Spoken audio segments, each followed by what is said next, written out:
មានអីផ្សេងទៀតក្រៅពីយើងអភិរក្សសត្វព្រៃទៅលើតំបន់អង្គរយើងឃើញមួយចំនួនដូចជាការប៉ះពាល់ជាមួយនឹងសត្វព្រៃក៏ដូចជាព្រៃឈើគឺខ្ញុំឃើញអានេះផ្ទាល់ខ្លួនគឺសម្រាមហ្នឹងហើយតើនេះគិតមិនដែរចំពោះចាការបោះចោលសម្រាមដោយចាបងប្អូនគាត់ដើរលេងហើយគាត់ចោលសម្រាមទៅពីពេញនឹងអញ្ចឹងតែយើងមានយុទ្ធសាស្ត្រឬក៏មានបេសកកម្មដែលអាចជួយទៅខាងផ្នែកនឹងដែរទេហ្នឹងហើយអាក្រក់ណាស់មិនได้ធម្មជាតិចាមិនមែនថងសម្រាម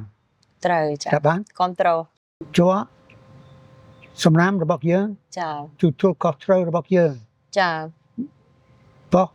ទទួលខុសត្រូវយកទៅទេវិញបោះទទួលខុសត្រូវកុំបោះក្នុងព្រៃបោះខំធ្វើអញ្ចឹងចាក្រក់ណាស់ចឹងយើងប្រើប្រាស់ខ្លួនឯងយើងយកទៅផ្ទះវិញទៅ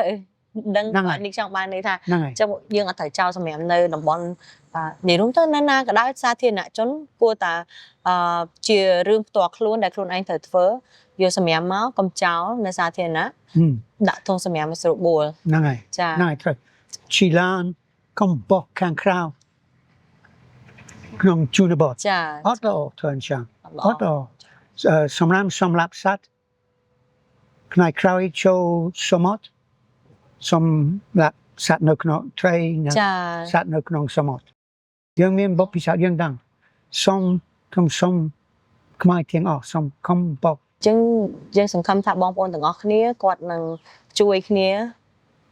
ម្នាក់ម្ដាយម្នាក់មួយជើងកុំចោលសម្រាមបន្តទៀតជាពិសេសគឺនៅតំបន់អង្គរព្រោះយើងអាចតាក់ទាញភ្ញៀវជាតិនិងអន្តរជាតិមកច្រើនហើយយើងអត់ចង់ឲ្យពួកគាត់ឃើញថាអូដើរចូលក្នុងព្រៃសិតតែសម្រាមហ្នឹងហើយវាធ្វើឲ្យយើងការងារយើងទាំងអស់ប្រហែលហើយទាំងសម្រស់របស់អង្គរធ្លាក់ចុះទៀតហ្នឹងហើយចាអរគុណហើយច្បាស់ជាងខ្ញុំអូទេច្បាស់